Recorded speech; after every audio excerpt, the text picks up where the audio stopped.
사도행전 8장입니다. 8장은 스데반의 순교로 예루살렘 전도는 잠시 중단된 것 같지만 오히려 이 일은 사마리아와 이방인들 복음이 전파되는 결정적인 계기가 되었습니다. 만일 예루살렘 교회가 번영하여 유대인들이 많이 몰려와 유대적 기독교를 형성하였다면 세계 선교는 매우 더디게 진행되었을 것입니다.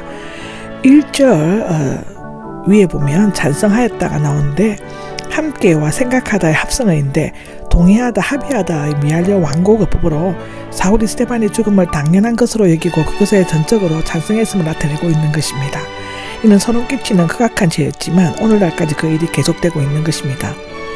사울은 스데반을 선두에 서서 직접 죽이지는 않았으나 그가 유대인에게 죽임당한 것을 당연히 여겼습니다. 그는 의로운 스데반을 죽이는 데 동참했으며 후에 이 일을 고백하며 누이치고 있죠. 그리고 1절에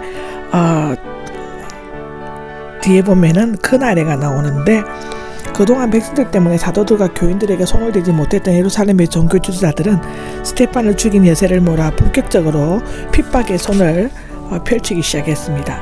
사도들 외에는이 나오는데 사도들은 날로 부흥하고 있는 예루살렘 교회의 일에는 전념하고 있었지만 땅끝까지 이르러 정인이 되라고 명하신 예수님의 말씀에는 큰 관심을 기울이지 않았습니다. 그런데 온 세상에 복음을 전하려는 원대한 꿈을 간직하고 복음 전파를 위해 최초로 자신의 생명을 바친 인물은 헬라계 유대인 스데반 집사였습니다. 스데반의 순교는 기독교에 대한 핍박의 소고김과 동시에 기독교가 확장되는 첫걸음이기도 했죠. 사도들은 예루살렘 교회를 사수하면서 핍박받는 자를 위로하고 돕기 위해 머물렀고 다른 사람들은 유대와 사마리아 지방으로 흩어져 복음을 전파했습니다.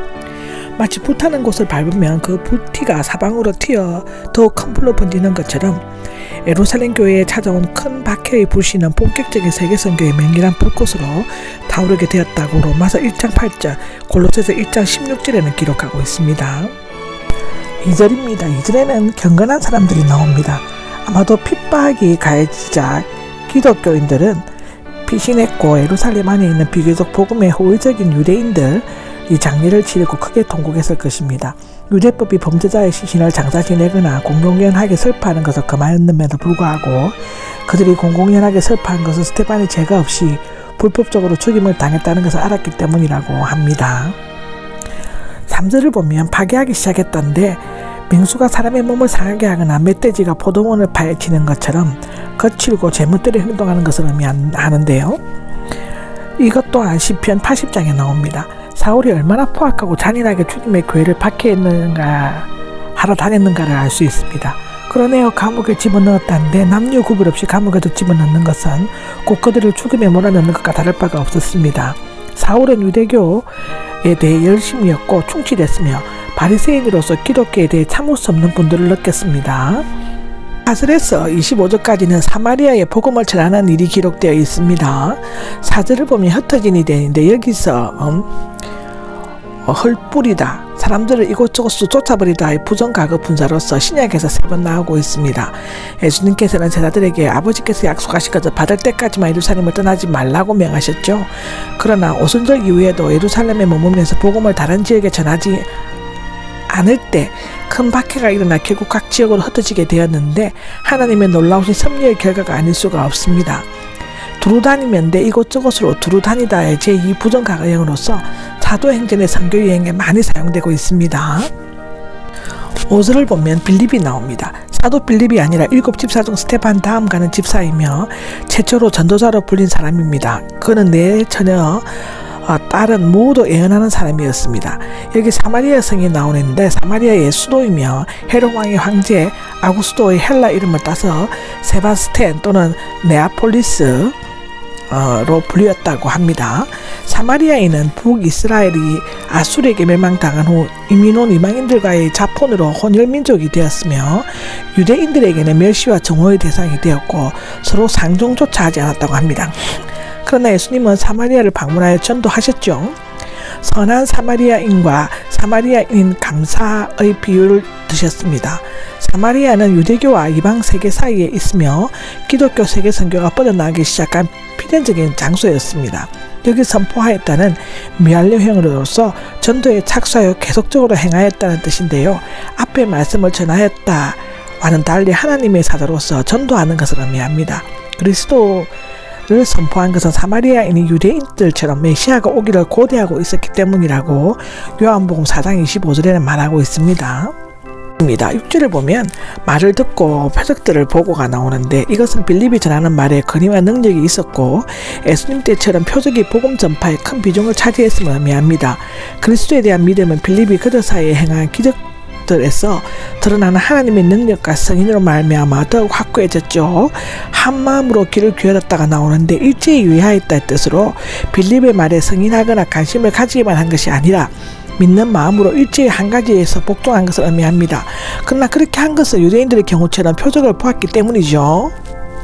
7절입니다. 더러운 귀신이 나옵니다. 성경에 나오는 귀신 들린 자는 신앙의 형태로 나타난 망상에 빠진 정신 이상자에 지나지 않는다고 주장하는 견해가 있습니다. 그러나 여기에서 귀신이 큰 소리를 지르면서 나갔다는 것은 분명히 그들 안에 귀신이 붙어 있었음을 나타내죠. 그리고 의사 출신인 누가가 중병 환자들과 지체 장애인들이 고침을 받았다고 한 것을 충분히 믿을 수 있는 말이라고 기록하고 있습니다. 8절에 보면 큰 기쁨이 넘치다가 나옵니다. 귀신이 나가고 정상을 회복한 사람들과 그 집안이 크게 기뻐한 것은 너무나 당연한 일인 것이죠. 복음은 육체적이고 영적인 축복뿐만 아니라 사회적이고 경제적인 유익도 가져다 줍니다. 이것은 필립의 사마리아 선교가 성경적인 것임을 암시해 주는 것이죠.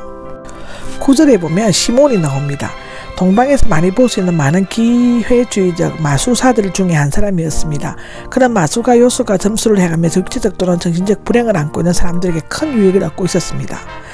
이 시몬은 기독교 최초의 이단으로 정제된 그노시스파, 즉 영지주의의 시조였다고 하는데요. 여기 위대한 사람이 나오는데, 속임수로서는 악한 장사꾼이었을 뿐만 아니라 초심령술사이기도 했던 그는 오랫동안 속임수로 사마리아인들을 놀라게 했고, 마술의 주머니로 그들을 사로잡아 위대한 사람, 하나님의 능력이라고 불렀다고 합니다. 예를 보면은 하나님의 나라와 예수 그리스도의 이름에 관한 복음이 있는데요.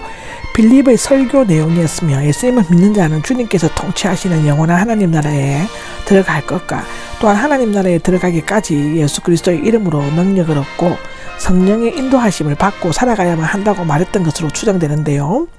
믿었으며 세례를 받았다가 나오는데, 빌립의 전도를 받고 믿었으며 그 표시로 세례를 받아 시몬의 영향에서 벗어나 구원에 참여하였다는데, 이것은 복음이 예루살렘을 벗어나 다른 지역에서 전파되어 거둔 귀중한 첫 열매였다고 기록되어져 있습니다. 13절입니다. 13절에는 시몬도 믿고 세례를 받은 후에가 나오는데, 시몬을 따르는 자들이 기독교인들이 되고 최종적으로 사마리아인들에게 영향력을 가장 많이 행사했던 시몬이 기독교인이 되었다는 것은 사마리아가 거의 복음화되었다는 것을 나타낸다고 하는데요. 그런데 시몬이 참 순수하게 그리스도를 믿었는지 아니면 단순히 기독교 진리의 지적으로 동의했느냐의 문제가 제기될 수 있는데, 겉으로 보면 그는 세례를 받았고 빌립도 그의 핵심을 받아들였던 것처럼 보입니다. 그는 빌립 곁에 붙어 다니면서 여러 가지 표적들과 큰 기적들을 보고 놀라워하였죠. 사실상 그는 빌립의 전도와 기적을 보고 예수님을 믿었지만 근본적인 내적 생활이 변화되지 않았으며 단지 역사적이고 지적인 수준에 머무르고 말았다고 추정할 수 있다고 성경은 기록하고 있습니다.